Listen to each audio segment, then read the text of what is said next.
Pozdrav narode i dobrodošli na Ganeša kanal. Moje ime je Jelena i evo nas danas kod dodatnih objašnjenja za ovo očekivano poravnanje 6 planeta ili 6 graha u znaku riba, to jest u znaku mini po Đotišu. Ova situacija sa poravnanjem 6 planeta desit će se 29. marta ove 2025. godine i ono će biti značajno za celokupno čovečanstvo. To je u stvari jedna koncentracija karme kroz 6 graha, to jest 6 planeta od mogućih 9 po Đotišu i to u znaku koji je vodeni znak, koji je posljednji znak, koji je znak završetaka, koji je znak mokše, koji je znak oslobođenja. Inače, on je znak naših emocija, onih najdubljih, naše psihe, naše percepcije, naše unutrašnje tišine, naših strahova, najdubljih i, boga mi, naših iluzija. Šta sam htjela da kažem? Htjela sam čisto da vam ukažem na par stvari oko ovog 29. marta. Dakle, taj dan može da bude izuzetan, a ne mora. Izuzetan po tim energijama, a kažem opet ne mora da se desi upravo i samo na taj dan nešto značajno, i zvanično i veliko, jel? Promjena svesti ili šta god. Od tog dana kreće nešto novo. Taj dan je zapravo seme tog nečeg novog i tog jednog završetka nečeg starog.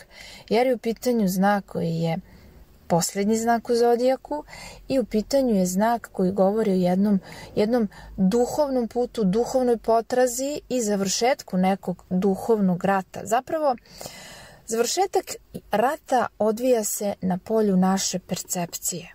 Jel? I ceo ovaj rat koji smo gledali svih ovih godina na ovim mnogobrojnim medijima i alternativnim i zvaničnim i tako dalje je zapravo rat za vašu percepciju. Kako to razumeti? Ta percepcija je jako važna i za tamnu i za svetlu stranu. Tamna strana bi i dalje da vas drži pod hipnozom i u lažima, a svetla strana bi da vam ponudi istinu, pa da sami odlučite kuda ići dalje.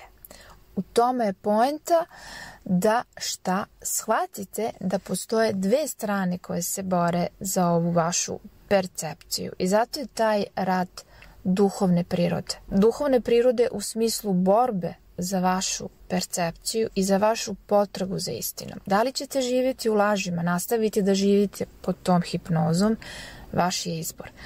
Ali ovaj sadašnji okršaj koji je negde po meni i posljednji, jer je ipak i devetka, ova godina 2025. Devetka je posljednja cifra, devetka je cifra koja završava jedan ciklus koji je počeo 2017. i koji je otpočeo jedan veliki i opšte internacionalni pokret otpora, pokret znači svetlih protiv tamnih i to je, da kažem, jedan rat koji se sad završava, koji je sve više i više bio vidljiv za oni koji traže istinu i sada je bukvalno dogorelo. Završava se ciklus i krećemo potpuno u nove pohode, u nove horizonte, možda i nepoznate za većinu od nas. Ovaj 29. može da nam donese, znači taj 29. i kasniji datumi, naročito ovi svi datumi u aprilu mesecu koji mogu biti izuzetno izazovni zbog nekih drugih đotiš konfiguracija i joga, tako da pripremite se za jedan izazovni period i očekujte možda i neke stvari koje su potpuno nove, koje još uvek niste iskusili i završetak uopšte tog rata za vašu percepciju. Dakle, taj rat završava se ili završit će se do lunarne i ove solarne eklipse koje će se desiti u septembru mesecu. Dakle, imamo i tu jednu i jogu koja se formira tog 29. upravo tada i koja će trajati do 28. jula. Dakle, to je jedan možda potpuno i izazovan novi oblik, novi život za sve nas, nešto što nismo do sada iskusili, nešto što ima veze i sa tehnologijom, nešto što ima veze i sa energijama ili energijom ili sa strujom, jel? Što ima veze sa kontrolom nad tom istom tehnologijom. A budući da je u pitanju ovaj rat za vašu percepciju, ta percepcija koja je hranjena već decenijama, hranili su je tamni, ona je zapravo percepcija koja se hrani preko medija, preko svih medija, i alternativnih i ovih zvaničnih, a opet i na tim medijima možemo čuti i stranu koja je svetla. Tako da taj rat završit će se upravo na tom planu, po meni, koji je vezan za internet, koji je vezan za medije. Znači, tu će se završiti, odnosno tu će biti okončan taj rat za vašu percepciju. I to rešavaju određene sile ili određene formacije, možda čak i vojne, koje mi ni ne vidimo. Mi samo možemo da naslućujemo šta se dešava, jer shvatite, ipak je ovde rat za percepciju svakog od vas. Kad kažem rat za percepciju, znajte da postoje raznorazni programi kontrole uma, i to upravo sve više i više sa tehnologijom. Tako da ta kontrola uma na taj način mora da se zaustavi. I ne može više da se zloupotrebljava. Znači, ne može se ići više u tom pravcu. Zašto? Iz prostog razloga, zato što je došao kraj Kali Juge. Znači, ne možemo više živjeti u lažima.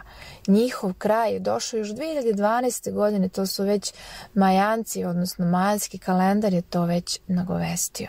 I tada je već bilo jasno da, znači njima je bilo jasno, tim tamnima, zahvaljujući opet još jednoj visokoj tehnologiji, zovu se kvantni kompjuteri, koji se razvijaju već decenijama u tajnosti. I ti isti kvantni kompjuteri su njima izračunali da su sve njihove laži jednostavno pobeđene. Zapravo ne mogu više da postoje njihove laži i njihove paralaži i njihove iluzije i njihova hipnoza nad percepcijom ljudskog uma, nad civilizacijom ljudskom. Tako da je njihovo zvonilo još 2012. i onda su brže bolje požurili da vas još više hipnotišu sa nekom određenom tehnologijom. Ali ne vredi. Ne vredi. Njihovo je odzvonilo iz jednog višeg ugla, iz kosmičkog ugla. Tako, dragi moji, ovo je sad završnica, ovo je 29. mart 2025.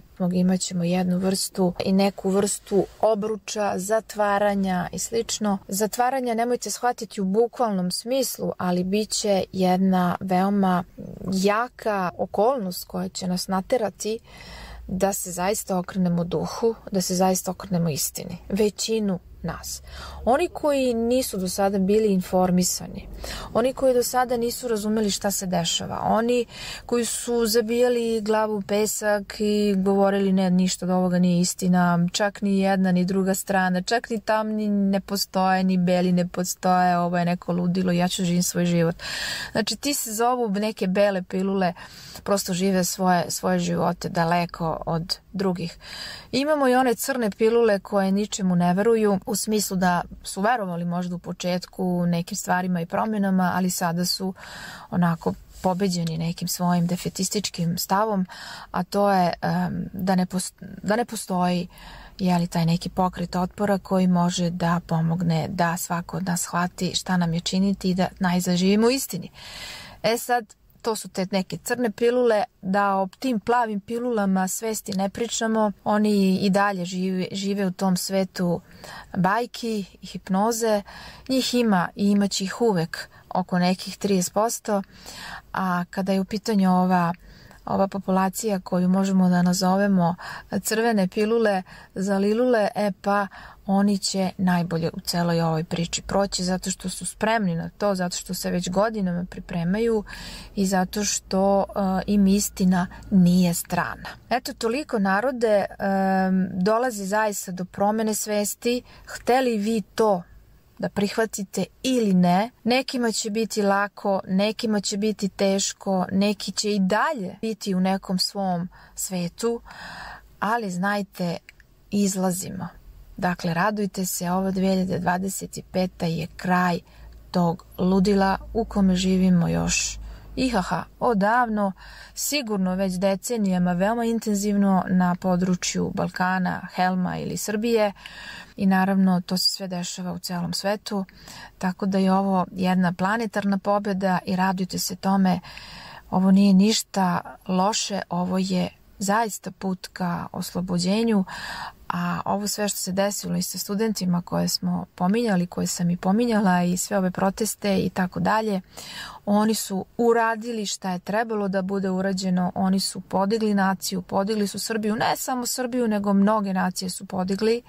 To je poenta, to je jedna priprema za ovo sve što nam predstoji, jer ne mogu studenti sami da iznesu ovu pobedu, da iznesu ovo oslobođenje.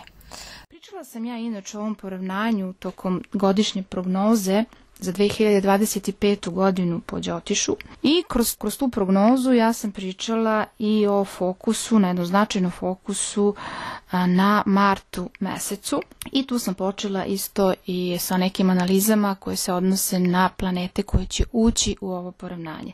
Znači prva planeta koja ulazi u ovo poravnanje jeste Venera i analizirala sam i njeno retrogradno kretanje i u posebnu video zapisu, link će biti dat u opisu. Ta Venera je veoma značajna zato što ona zapravo ukazuje na jednu pozadinu cele ove situacije i cele ove skupštine koja će se desiti u znaku Riba. Ona je prva koja je nekako zakoračila u taj znak, unoseći neku, da kažemo, i neophodnu ljubav koja će na kraju i pobediti kroz određene promene i to krupne promene kroz koje ćemo proći. Ta Venera je praktično od samog početka pa do samog kraja sa ovim nekim kritičnim momentima tokom ovog poravnanja i nekih dodatnih i, da kažemo, situacija i energija koje će se tokom vremena također razvijati i odvijati. Kritičan će biti također i april mesec. U martu ćemo imati jednu početnu situaciju krajem marta, naročito i u periodu između dve eklipse. Već se to i desilo sa prvim danom nakon eklipse, osjetili smo svi te velike energije zajedništva, ljubavi, ali Boga mi tu je bilo i raznih strahova. Ti strahovi su i prevaziđeni svakako. Bilo je određenih čudnih tehnoloških situacija u kojima je neka tehnologija nešto odradila. Neće biti jasno o čemu je tu bilo reči, sve dok je ovaj Merkur ovako i retrogradan, dok je u Ribama, pa još i tu i sa Rahuom, druži se sa Venerom.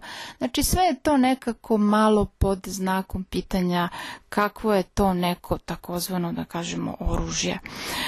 Jeli neko novo, nepoznato oružje koje je izazvalo toliko polemike. Dakle, te će se stvari tek razjasniti po meni, biće onako kristalno jasne tek tamo negde nakon 18. maja ove godine. Inače, ova Venera koju sam pomenula, ona je od kraja januara u znaku Riba po Đotišu i ona ostaje u ovom znaku sve do kraja maja i bit će u svom znaku egzaltacije. Znači, u znaku egzaltacije po Đotišu svaka planeta izražava 100% svoju snagu i zato smo svi tako dobro i lepo osjetili tu neku empatiju, tu ljubav, to bratstvo, to deljenje, te uzvišene energije duhovne, ali Boga mi, usled tog retrogradnog kretanja Venere, doživjeli smo i određena razočarenja i odnosno moralo se tako nešto i desiti upravo zbog njenog retrohoda, jer tada je ona slaba i onda može da spusti te neke uzvišene energije na neke niže nivoe.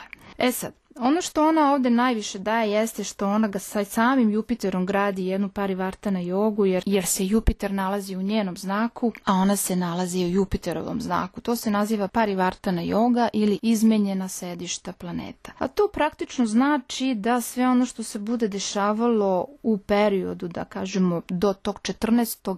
maja, dok god je ovaj Jupiter u znaku Blizanaca, imat ćemo jednu vrstu podrške, potpore od ove dve planete, od ove dve grahe, od ova dva benefika.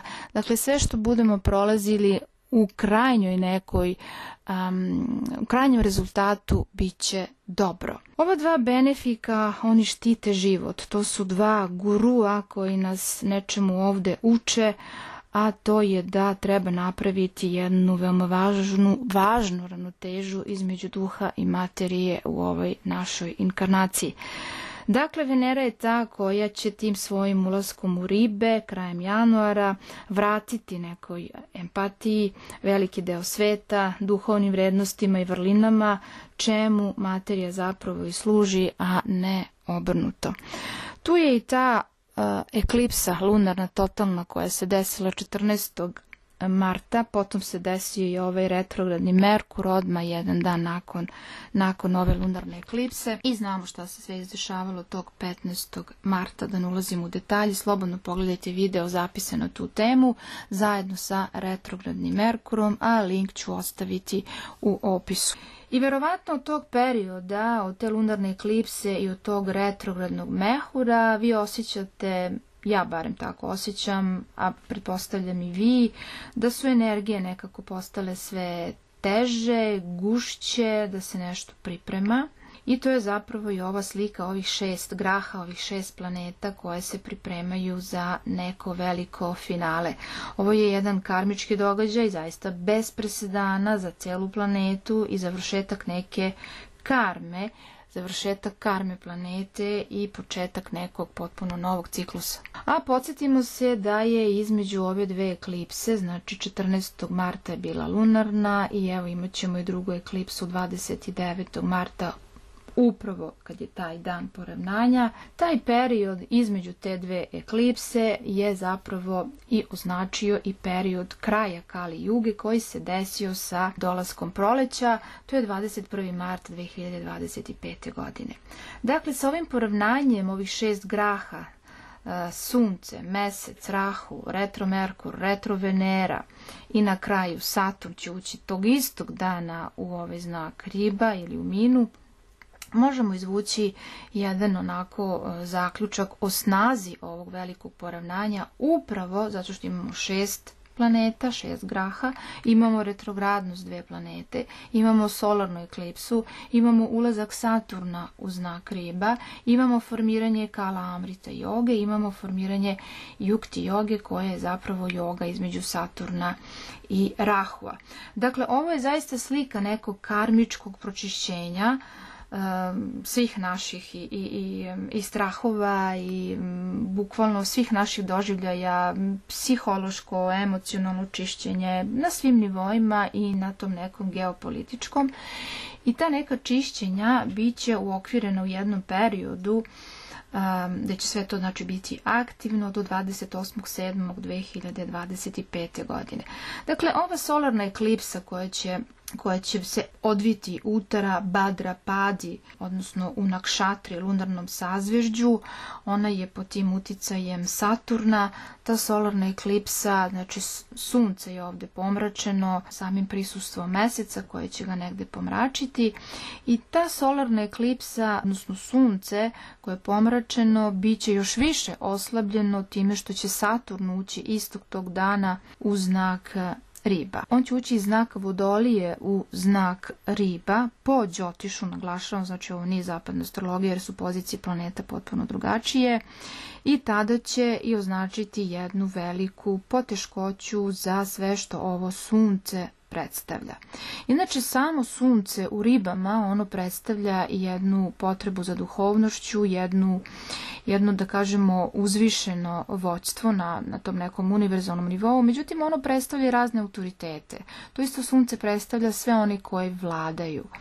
To isto sunce predstavlja sve vladajuće strukture.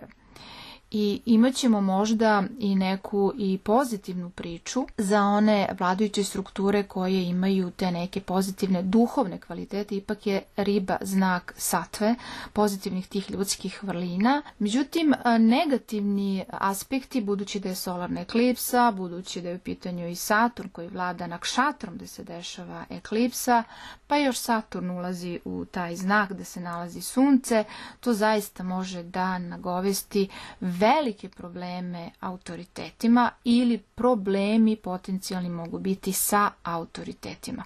Tu je također u ovom poravnanju prisutan i ovaj mesec, naravno on formira tu eklipsu solarnu i on govori isto o nekim emocionalnim dubinama, o nekoj empatiji, govori o jednoj pojačanoj senzibilnosti, osjećajnosti koja je možda dobrodošla, ali tu je i pojačana nestabilnost, emocionalna anksioznost i praktično možda i neki panični strahovi i napadi mogu se javiti. Jel? Sad ova cela priča koja je opet vezana za Saturna, Saturn on govori o jednom, da kažemo, uticaju naroda koji će jednostavno biti u jednom sukobu sa vlastima. To su zapravo i neki kritični momenti na jednom globalnom planu za samu vlast i za svaki oblik vlasti, a Saturn će generalno dati pečat vremena, odnosno daće jedan pečat sudbine, pečat jedne karme i čišćenja za neka duža vremena, a to čišćenje sprovodi ko ni manje ni više narod i obični ljudi. Ovo poravnanje 29. marta je zapravo poravnanje dugotrajnog dejstva, sve dok ovaj isti Saturn bude boravio u znaku Riba po Đotišu do februara 2028. Dakle, po Đotišu. Potom znak Riba, ovdje generalno za ovo poravnanje naglašava kraj nečega, to je Raši Mokša, oslobađanja, to je znak predaje nad predajama. Ovo nije ono škorpionsko oslobađanje ili neko iznenadno oslobađanje, ovo je neko slojevito, duboko, veliko, ogromno. Prosto neko oslobađanje koje će biti ponešeno nekim energijama koje su nam možda čak i nepoznate.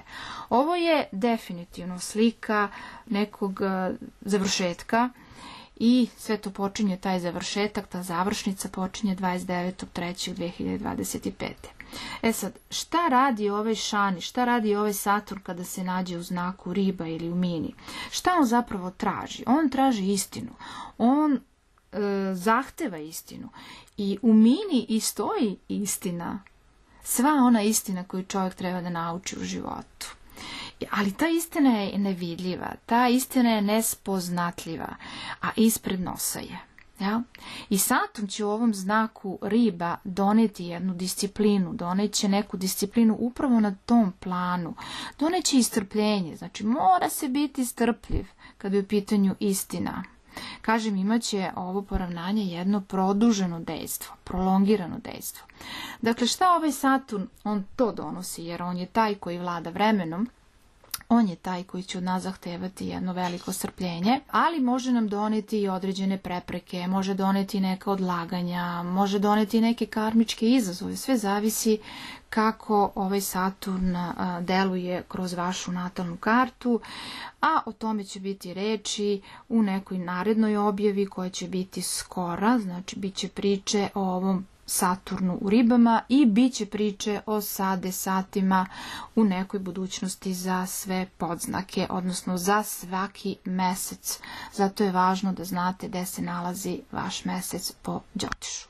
Jer sati se gledaju na osnovu pozicije meseca. Inače, znak Riba to je znak Jupitera, znak Satve, znak duha, znak uzvišenih vrlina, a ovdje Saturn kao tragalac za istinom i za čistotom bit će nemilosrdan. Znači, nemilosrdno će tražiti istinu.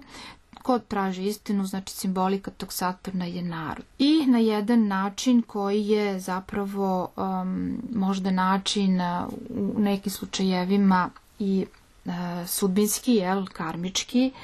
Kogod je radio loše sa ovim Saturnom u Ribama, može se negde privesti uza zid ili može čak i završiti u zatvoru, ali ovo je nešto što je i osvješćivanje, da ne budemo sad toliko negativni. U principu, Saturn će ovdje doneti oslobađanje od jedne vrste bedaka, jer svi na planeti živimo tu neku vrstu bedaka, živimo tu neku vrstu ropstva, što je sve simbol ove energije u negativnom smislu, energije znaka Riba. Dakle, sa ovim Saturnom u Ribama shvatit ćemo pre svega to ropstvo. jer 12. znak, 12. kuća je u simbolici neke izolacije, ropstva, zatvaranja.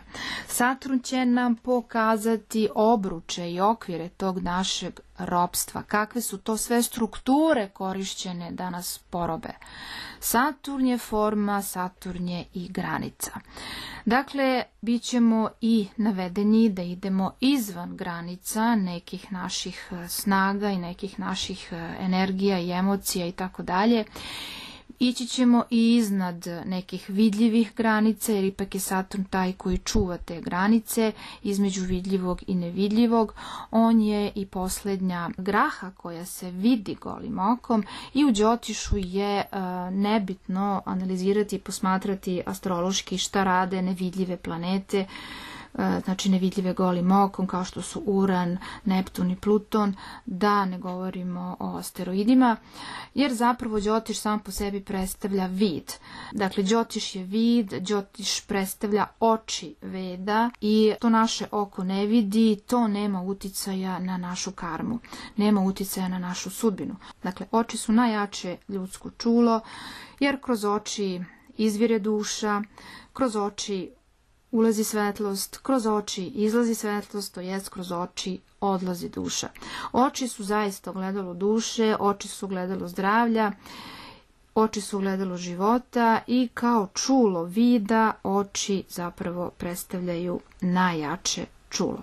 Sad vratimo se ovim drugim planetama koje su nam preostale da malo izanaliziramo. Tu je znači Merkur, to je komunikacija, to je intelekt i on će biti oslabljen u ribama, kako god retrogradan je još teži, on će uneti jako puno konfuzije, nesporazuma u komunikacijama i jako puno prazne priče, gde su neki dogovori prosto nemogući. Dok god on bude bio retrogradan, znači do 7. aprila on je retrogradan, tako da mnogi dogovori neće biti ispoštovani, čak i da budu potpisani, zato što je veoma nezgodan period za potpisivanje bilo kakvih primirja, još plus Venera retrogradna.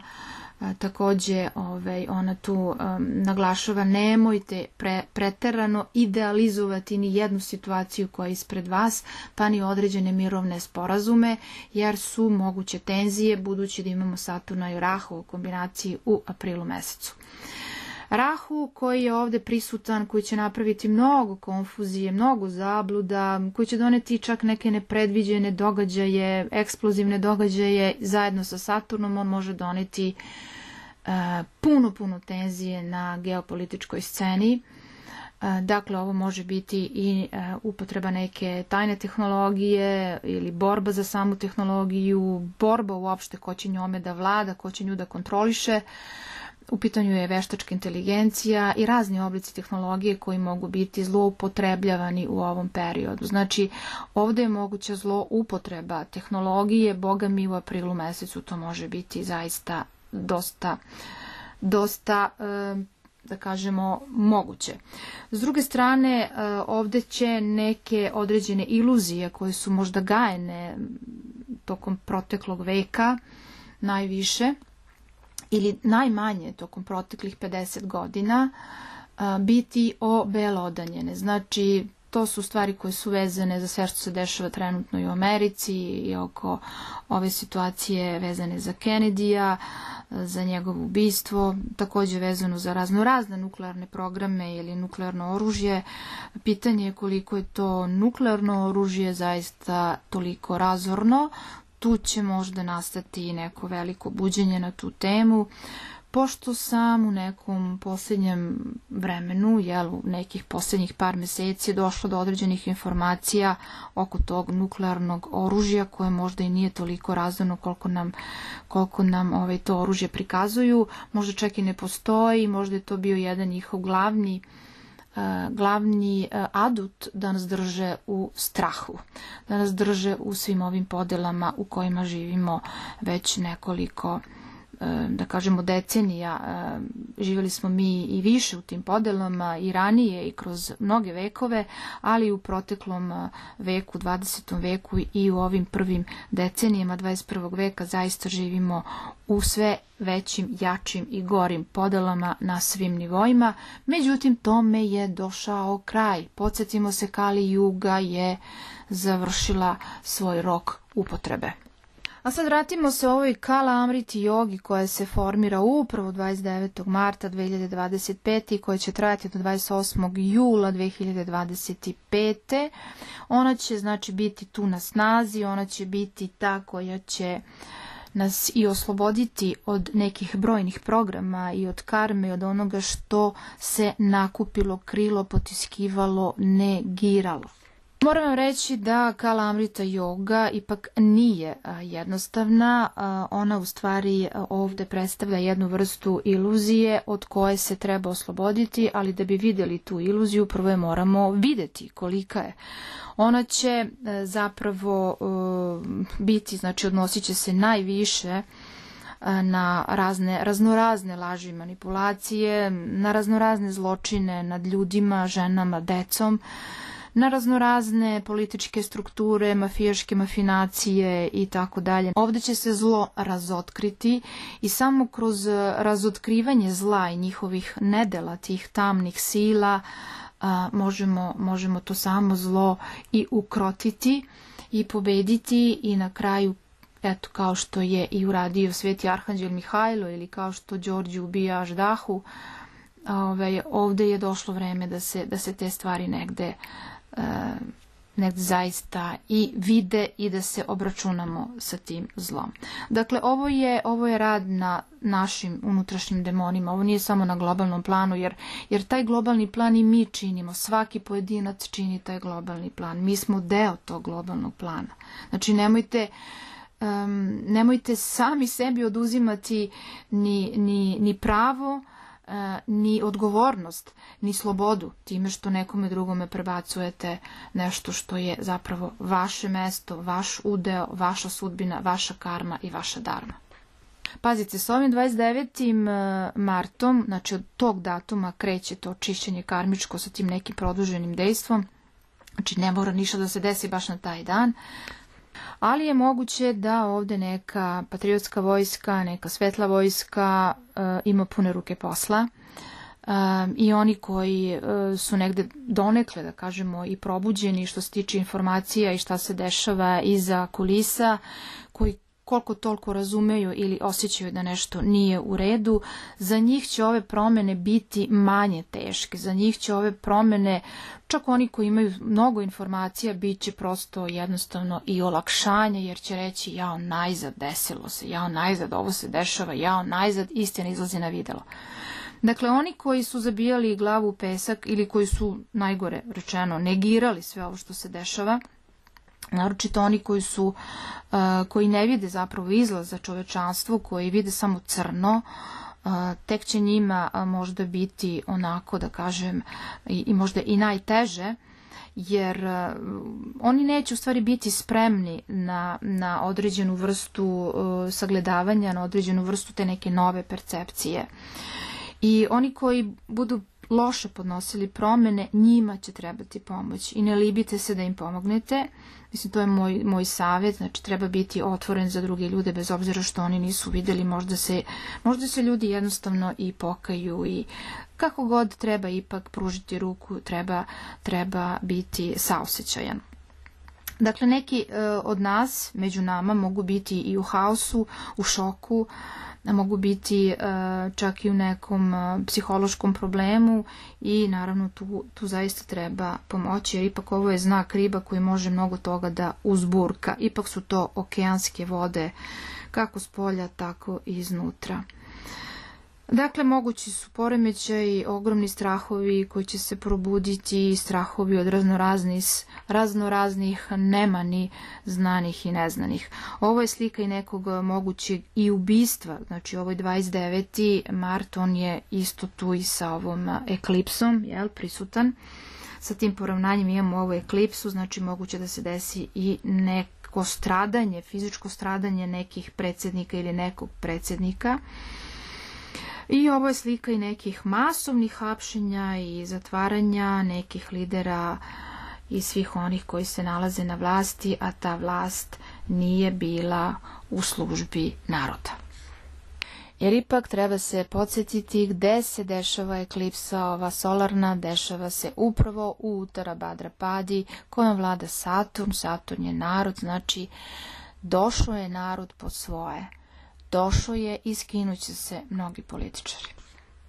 Ponavljam, ono što se bude skidalo od političara je bit će ono što je trulo, što ne valja i što nije radilo za dobrobit ljudske zajednice, što je bilo kontra harmoniji među narodima, harmoniji i ljubavi među ljudima i naravno sa životnim okruženjem. Ovo poravnanje 6 planeta u ribama 29. marta 2025. godine po Đotišu je zaista jedan kompleksan događaj sa potencijalno velikim uticajem na sve nas, na celo čovečanstvo, na celu planetu. Sad, postoje pozitivni aspekti poput povećane i duhovnosti, i kreativnosti, i buđenja, ali imamo, ne zaboravite, te joge koje se formiraju, imamo eklipse koje su tu prisutne, imamo retrogradne planete, imamo to prisustvo Rahua i Saturna u toj konjunkciji koje će zapravo, njih dvojica će ukazati na moguće izazove poput određenih konfuzija, teških nekih situacija, ono što kažu Francuzi au bord de précipice, to znači na ivici provalije, možemo se čak naći upravo na toj ivici. Dakle, mogući su i neki veoma jaki karmički preokreti, sudbinski, konfuzija, jedna jaka emocionalna nestabilnost. Ova situacija podsjeća, ja sam već na tu temu pričala kad sam radila Đotiš analizu za 2025. godinu, da ovo nije prva situacija sa ovim poravnanjima planeta, bilo je tih poravnanja i ranije, ali nikad nije bilo ovog intenziteta i nikad nije bilo baš tako da se potrefi Kala Amrita yoga, pa ova Yukti yoga Saturna i Rahua, pa dve retrogradne planete, pa ova solarna eklipsa, a ova lunarna je napravila već jednu uvertiru. Tako da ovakav događaj zaista može biti jedna životna prekretnica za sve nas, sudbinska, karmička, kako god, na individualnom i na planetarnom nivou.